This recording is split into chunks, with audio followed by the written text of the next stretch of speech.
안녕하세요. 금요사건 파일 디바제식합니다. 아주 당연한 이야기 하나 할까 합니다. 죄를 지은 사람은 그에 대한 마땅한 심판을 받게 되죠. 그 장소는 바로 법정입니다. 보통 범인들이 법정에 서면 많은 이들이 보는 앞에서 어떤 끔찍한 범죄를 저질렀는지 하나하나 까발려져요. 거기에 따라 적합한 형량이 결정되고요. 그만큼 법정은 엄숙하고 신성한 곳인데요. 지금으로부터 몇십 년 전 이 대한민국의 법정에서 전 세계적으로도 유례없는 한 끔찍한 살인사건이 발생했습니다. 그 주인공은 당시 34살의 남성 임병석이었죠. 어릴 적에 그는 부모님을 여였고 가족이라곤 누나 한 분이 전부였어요. 결코 유복한 삶을 산 건 아니었고요. 그러다 1971년에 평택에서 택시기사로 일을 하던 중이었거든요. 그러다 아주 우연한 기회로 이 지역의 부호였던 한 남성을 만납니다. 친분을 쌓게 됐고 이걸 계기로 그는 임병석의 택시를 자주 이용하게 됩니다. 그러던 어느 날 이 부호 아버지의 심부름을 해야 했던 큰딸 이 씨가 임병석을 마주하게 됩니다. 이때 임병석이 심부름 가냐? 내가 태워다 주겠다. 라면서 이제 안면을 트게 된 거예요.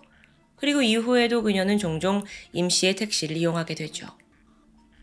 그렇게 시작된 인연이 곧이어 연애 감정이 싹트기 시작합니다.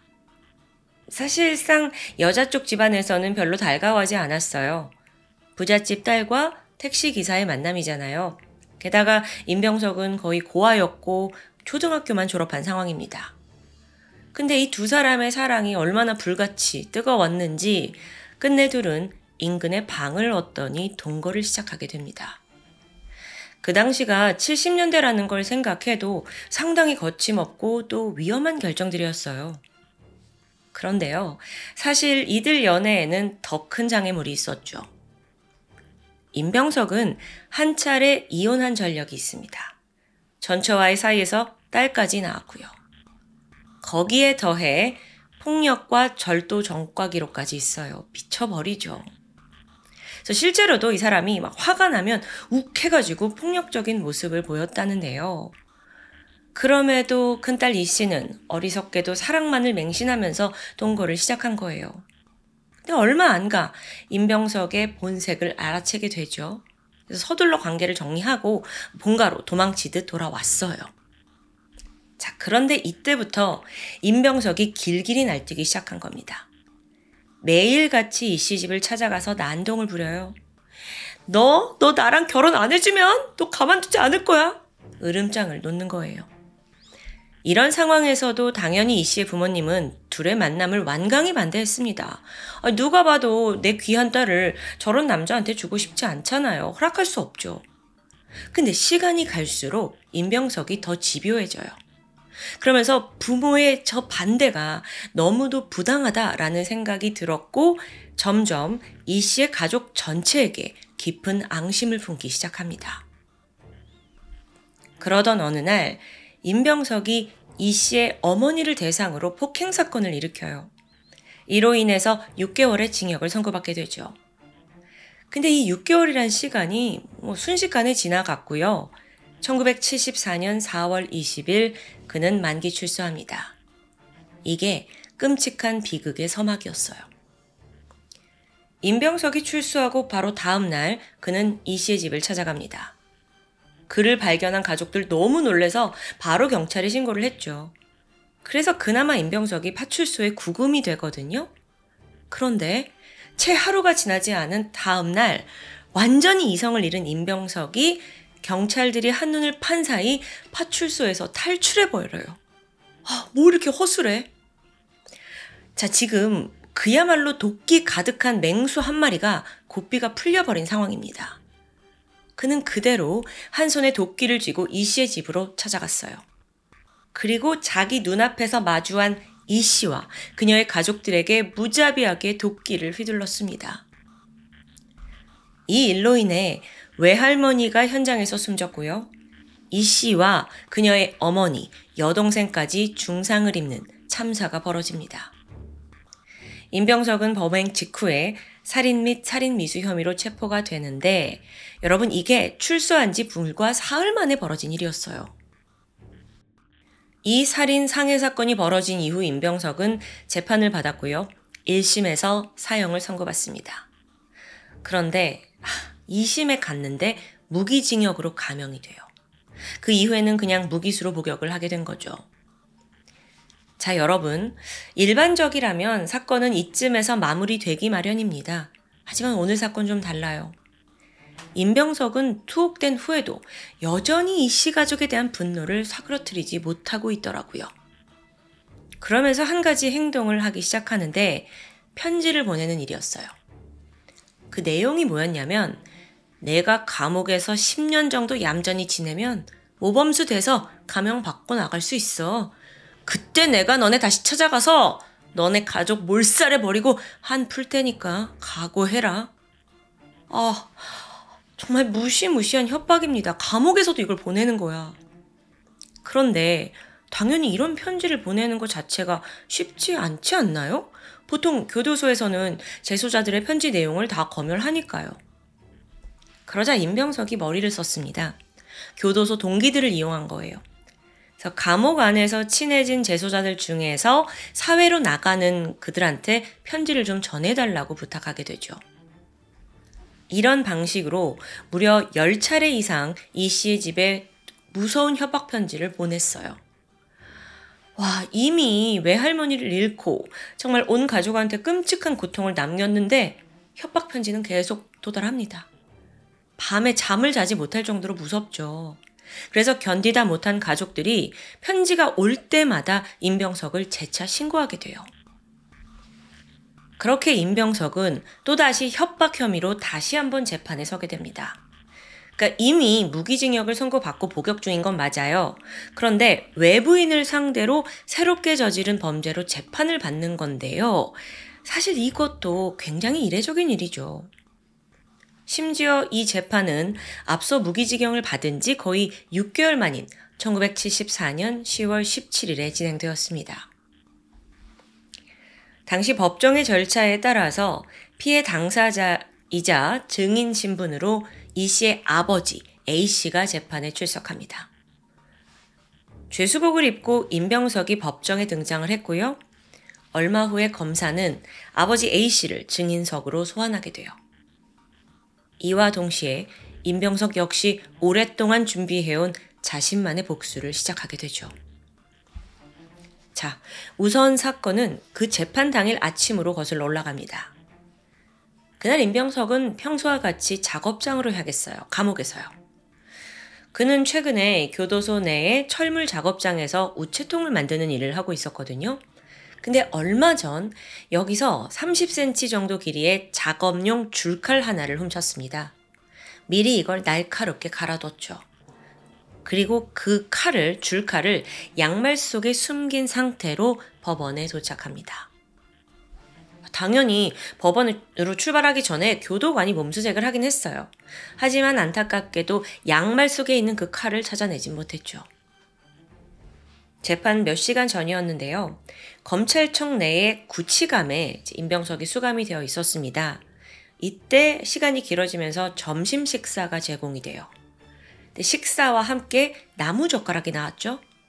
임병석이 이걸 빼돌렸어요. 그리고 또 그 짧은 찰나에 뾰족하게 이걸 깎아서 만들어 두죠. 재판이 시작되기 직전입니다. 임병석은 양말 속에 숨겨두었던 칼을 꺼내서 왼쪽 옷소매 안에 숨겨둬요. 그리고 법정으로 들어가게 되는데요. 잠시 후 재판이 열렸습니다. 사실 임병석의 목적은 애초부터 따로 있어요. 그는 뾰족한 나무 젓가락을 이용해서 아까 그 갈아놓은 거요. 한쪽 수갑을 풀어냅니다. 손이 자유로워진 거예요. 그리고 계속 타이밍을 기다렸는데요. 잠시 후 이 씨의 아버지 A씨가 호출이 됐고 그가 법정에 나와서 증인석 쪽으로 가는 순간 임병석이 소매 안에 숨겨둔 그 줄칼을 꺼냅니다. 그리고 나서 가장 먼저 검사에게 향했어요. 무기를 들고 검사 쪽으로 막 달려오는 거예요. 이 모습에 너무도 놀란 검사는 막 혼비백산해가지고 달아났죠. 그러자 임병석이 방향을 딱 틀더니 판사가 앉아있는 법대 위로 올라갑니다. 판사도 너무 놀래잖아요. 지금 무기를 가지고 있는데. 그래서 판사 역시 뒷문으로 도망쳤죠. 이어서 공격받을 위기에 처한 서기 역시 빠르게 달아납니다. 이렇게 지금 법정이 막 아수라장이 된 상황인데 증인이던 아버지 A씨는 일단 방청 속으로 몸을 숨겼어요. 어쩌면요, 이 법정에서 임병석이 가장 죽이고 싶은 사람은 그 아버지일 겁니다. 그래서 막 떨리는 마음으로 숨어 있는데 얼마 안 가 임병석이 그를 찾아냈죠. 아버지 A씨는 얼굴이 하얗게 질려가지고 일단 어떻게 하지? 법정 밖으로 서둘러 도망쳤어요. 임병석 눈에는 오직 그만 보였죠? 다른 거 다 제치고 아버지 뒤를 빠르게 뒤쫓아갑니다. 그리고 나서 덥석 아버지를 붙잡은 임병석은 그대로 칼로 급소를 찔렀습니다. A씨는 그 자리에서 사망했고 임병석은 법원 밖으로 허둥지둥 도주했지만 곧바로 뒤쫓아온 경찰들에게 발각됐죠. 인근 건물의 공중 화장실에 들어가서 소동을 펼쳤고 저항을 했긴 했는데요. 끝내 끌려 나왔습니다. 도주 1시간 만의 일이었죠.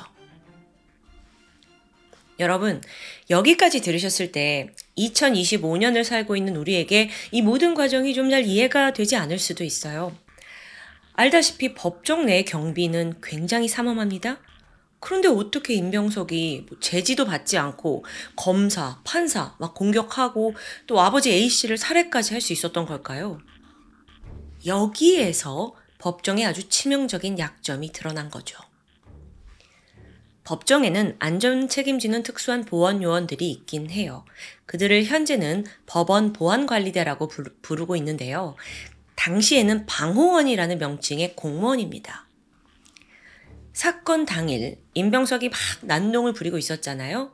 이때 방호원들은 우선적으로 판사와 검사를 보호하기 위해 나섭니다. 그들 눈에는 판사와 검사가 제1보호 대상인 거죠.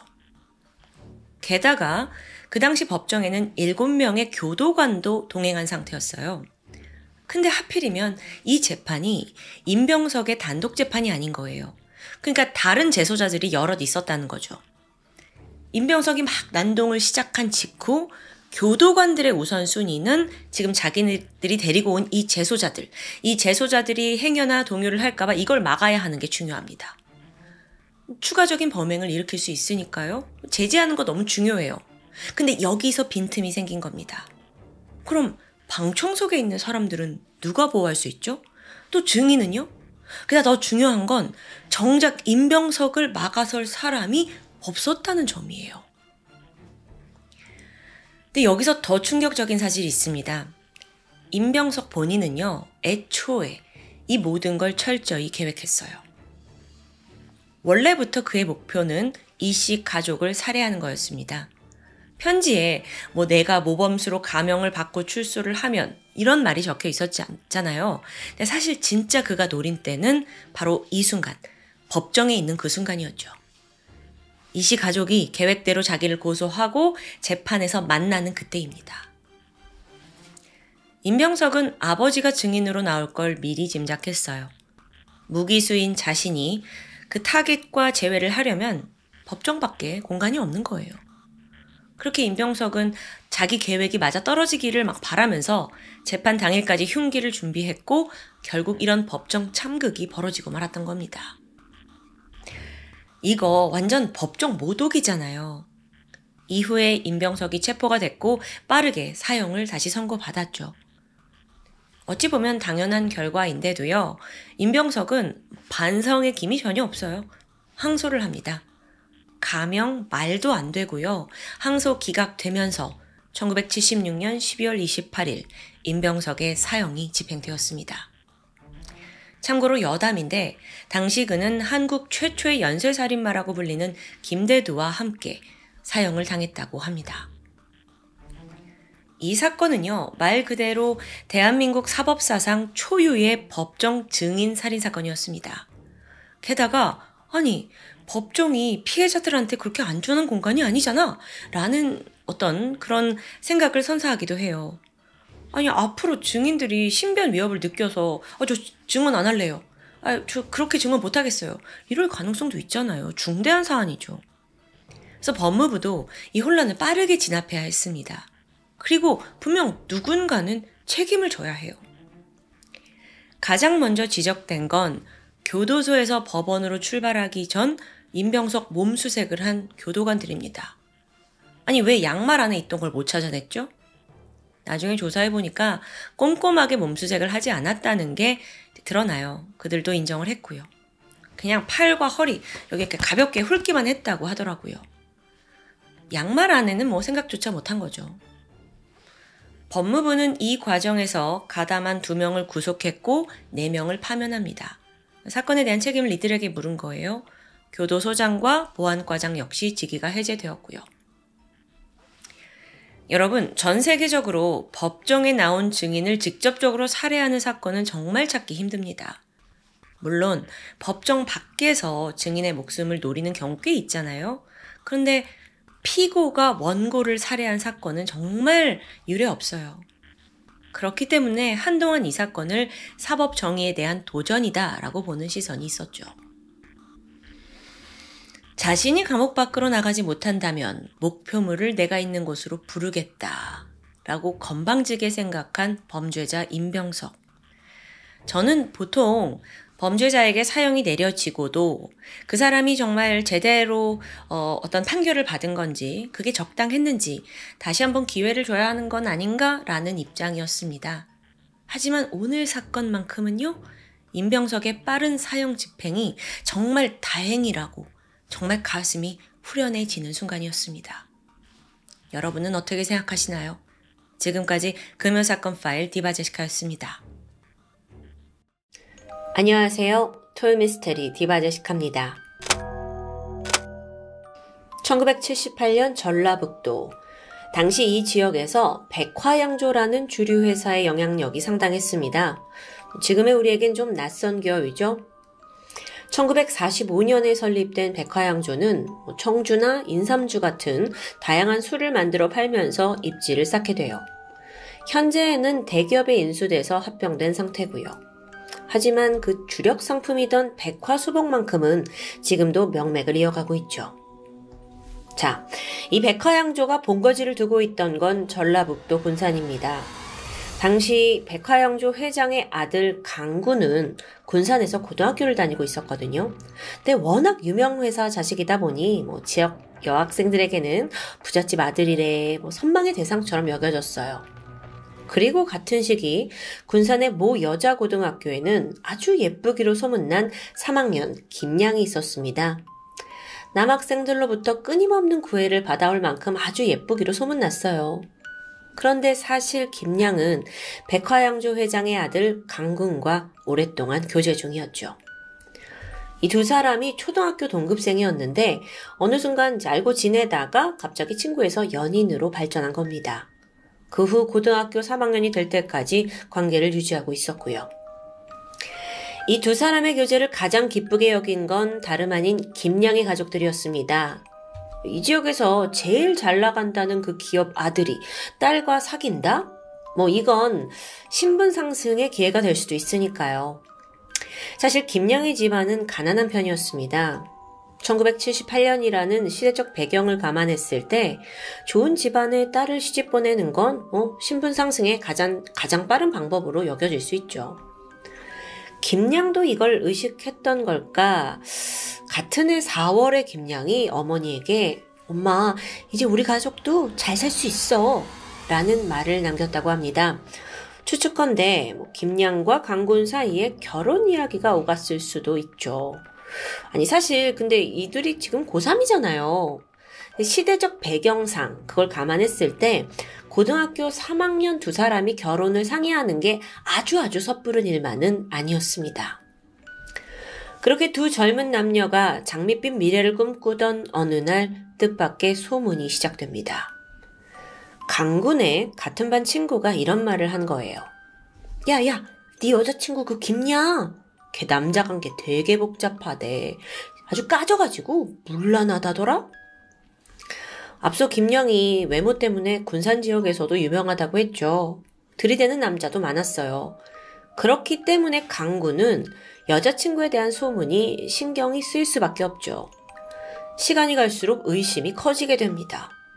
그러던 어느 날 결국 여자친구를 미행하는 지경에 이르렀고요. 당시 김양은요, 학교에 등교하기 전에 이른 새벽에 일어나서 과외 수업을 받았다고 해요. 강군이 의심했던 건 바로 이때였죠. 과외 핑계로 혹시 누구 만나는 거 아니야? 이런 생각이 계속 들었거든요. 그래서 그날 새벽 뒤를 밟았죠. 확인해 보니 의심할 만한 점은 전혀 포착할 수 없었습니다. 하지만 이미 시작된 이 의심의 불씨가 좀처럼 꺼지지 않았어요. 4월 8일 새벽, 그날도 김양은 과외 수업을 받기 위해서 일찌감치 집을 나섰습니다. 그런데 이때 강군이 떡 나타나서 앞을 가로막아요. 무슨 일이야? 했더니 야, 내가 좀 할 얘기가 있어. 따라오라면서 김양을 어딘가로 데려갑니다. 그렇게 이끌린 곳은 군산시 월명동에 위치한 백화양조 공장. 자, 지금은 그 누구도 출근하지 않는 새벽 시간입니다. 공장은 끔찍히도 고요했죠. 강군은 김양을 데리고 저벅저벅 걸어서 공장 2층으로 향해요. 거기에는 실험실이 위치해 있었습니다. 그곳에서 강군이 본격적으로 여자친구를 추궁하기 시작했습니다. 너 나 몰래 딴 남자 만나냐? 너 다른 남자랑 잤다며? 사실 막 증거 없는 질문들이 이어졌죠. 그런데 이 강군이 점점 더 과격해집니다. 김양은 황당했어요. 그저 소문만 듣고 막 이러는 거니까요. 그래서 나는 너 말고 만난 사람이 없어 라고 해명을 하지만 강군이 쉽게 믿지 않는 눈치입니다. 오히려 김양을 막 더 몰아붙여요. 너 누구랑 만났어? 누구야? 그럼 이런 소문이 왜 돈 거야? 자, 그러자 너무도 억울해하던 김양이 어떻게 해서든 내가 결백하다는 걸 보여주고 싶었죠. 그래서 하나씩 스스로 옷을 벗더니 강군 앞에 알몸으로 서게 됩니다. 너 내가 다른 남자랑 성관계 가졌다고 했지? 그런 증거 있냐고. 나한테 찾아보라고. 이렇게 옷을 벗고 이렇게까지 하는데도 강군은 김양을 믿지 못해요. 그런데 생각해보세요. 이 상황에서 김양은 극심한 수치심과 억울함, 거기에 배신감까지 느꼈을 겁니다. 이로 인한 충격 때문이었는지 강군이 그녀를 막 몰아붙이는데 잠시 후 김양이 경련을 일으키면서 실신하고 말아요. 강군은 갑자기 눈앞에서 여자친구가 쓰러지니까 너무나 당황했어요. 그래서 쓰러진 그녀를 붙잡고 막 강하게 흔들었죠? 야! 근데 반응이 없습니다. 그리고 순간 머릿속에 얘 죽었나 봐. 이 실험실에 오기 전 원래 강군의 계획은 직원들이 출근하기 전에 김양과 이야기 끝내고 얼른 나갈 생각이었습니다. 그런데 예상 밖의 일이 닥치자 너무 당황스러웠죠. 어찌할 줄을 몰라요. 설상가상으로 1층에서 몇몇 직원들이 입구 쪽으로 들어오는 소리가 들렸습니다. 이거 곧 있으면 2층 실험실 직원들도 나타날 거예요. 강군이 생각을 했을 때 자기가 내가 너무했나? 너무 몰아붙였나? 그래서 얘가 죽었나? 이런 생각이 들어요. 근데 이 모습을 직원들, 그러니까 자기 아빠의 직원들에게 절대 들키면 안 되죠. 극도의 불안감에 사로잡혔는데요. 그렇다 보니 강군은 김양의 생사를 제대로 확인하지도 않았습니다. 그때 머릿속에 떠오른 건 오직 이 사건을 감춰야 해. 이때 눈에 들어온 건 실험실에 있던 대형 술통. 다짜고짜 강군은 김양을 들어서 술이 가득한 술통에 집어넣어요. 그 술과 함께 아이가 가라앉았죠. 강군은 이게 최선이라고 생각한 겁니다. 그리고 나서 김양이 아까 옷을 벗었잖아요. 그 옷을 가지런히 정리해서 술통 앞에 두었습니다. 마치 극단적인 선택을 한 것처럼 위장한 거죠. 이렇게 조작을 한 후에 강군은 직원들의 눈을 피해 공장을 떠났고 아무 일 없던 것처럼 일상으로 돌아갔습니다. 그렇게 약 20일이 흘렀는데 직원들이 그 김양의 옷은 발견하지 못한 것 같아요. 그런데 이제 실험실에서 기계를 돌리다가 마침 술통에 들어있던 김양의 시신을 발견합니다. 즉각 수사가 시작되었고 가장 유력한 용의자로 떠오른 건 김양의 남자친구 강군이었죠. 이 사건 현장인 백화양조 공장, 게다가 이 집 아들이잖아요. 그러니까 뭐 사실상 당연한 거예요. 게다가 사건 발생 5일 전에도 김양 집에 놀러 왔었고 이틀 전에도 집에 전화를 걸어서 내일 만나자 뭐 이런 부분들이 줄줄이 확인이 되었으니까요. 강군이 이제 신문을 봤는데 예상대로 완강하게 범행을 부인합니다. 이때 경찰이 꺼내든 카드가 바로 거짓말 탐지기. 여러분, 거짓말 탐지기는 뭐 요즘 시대엔 너무 흔한 기법이죠. 하지만 1978년에는 이제 막 도입된 아주 신생 수사 기법이었습니다. 그래서 경찰에게도 상당한 모험이었어요. 강군에게 질문을 시작했죠. 사건 당일 김양을 만났습니까? 아니요. 김양의 옷을 벗기거나 벗게 하고 술통에 빠뜨린 적이 있습니까? 아니요. 김양이 어떻게 백화양조 2층 실험실로 들어갔는지 압니까? 아니요. 김양이 어떻게 죽었는지 압니까? 아니요. 강군은 이 4가지 질문에 모두 아니오라고 대답했습니다. 하지만 거짓말 탐지기의 결과는 그 반대를 말하고 있었죠. 강군의 혈압, 맥박, 호흡약, 이 기록을 종합한 결과 거짓이에요. 결국 강군은 모든 걸 체념했고 추궁에 못 이겨 범행을 자백합니다. 저는 그냥 죽은 줄 알고 술통에 넣은 거예요. 이게 그의 주장이었어요.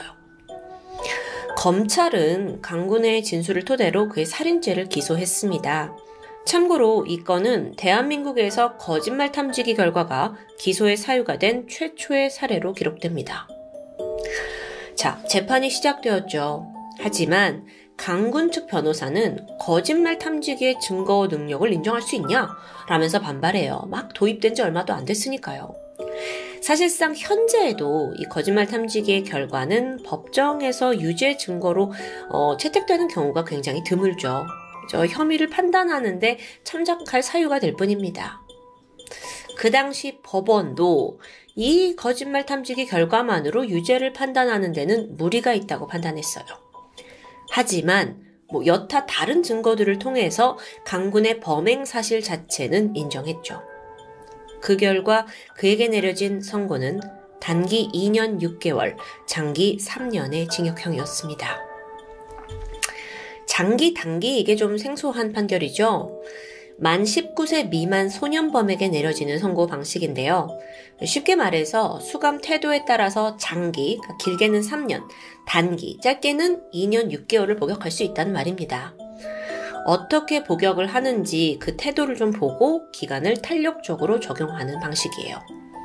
어쨌든 그건 둘째치고 지금 사람을 술통에 넣어가지고 죽였는데 징역 3년?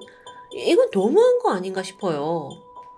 어쨌든 그렇게 강군은 1981년 만기 출소했다고 알려져 있습니다. 그 후의 근황은 현재 어디서도 찾아볼 수 없죠.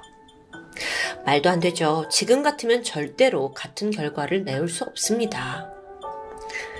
사실 이 사건에는 많은 의혹이 있습니다. 아마 여러분도 들으시면서 왜 이게 맞아? 하실 거예요. 일단 정말 그날 김양이 강군의 주장대로 결백을 밝히려고 스스로 옷을 하나둘 벗었던 걸까요? 또 갑자기 기절을 했다는 것도 맞을까요? 이게 잘 이해가 되지 않아요. 근데 아주 과거 사건이라서 이게 또 사건의 디테일들이 남아있는 건 아니거든요. 대법원의 판례에는 그저 김양이 강군의 혼란에 흥분해 기절했다라는 내용만 적혀 있습니다. 참 이게 찝찝함이 남는 사건이에요. 아니 술통에다가 사람을 넣었고 술통에서 시신이 발견된 정말 국내 유례 없는 사건이니까요. 그 당시의 수사는 이게 최선이었던 겁니다. 추가적으로 덧붙이자면 이 사건을 통해서 우리나라에선 거짓말 탐지기 활용이 점차 실용화되기 시작합니다.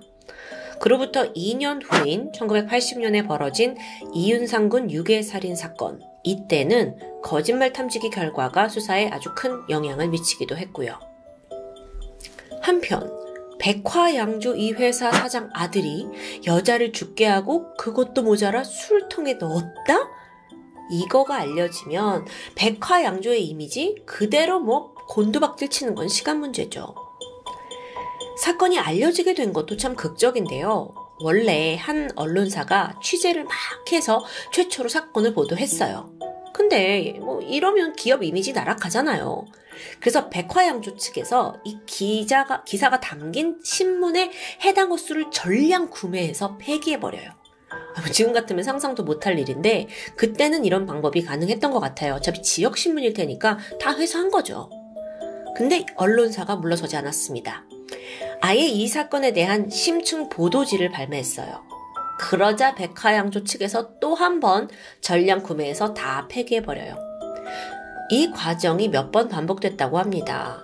하지만 하늘을 손바닥으로 가릴 순 없죠. 결국 사건은 세상에 알려지고 말았는데요. 우려했던 대로 백화양조, 특히나 군산 쪽 민심이 수렁였습니다. 게다가 여기에 끔찍한 괴담까지 돌기 시작했어요. 그게 뭐였냐면 김양의 시신이 발견되기까지 좀 시간이 걸렸거든요. 근데 이 기간 동안 해당 술통에 들어있던 술이 판매된 건 아니냐라는 의심이에요. 이건 정말 상상만 해도 너무 소름 돋잖아요.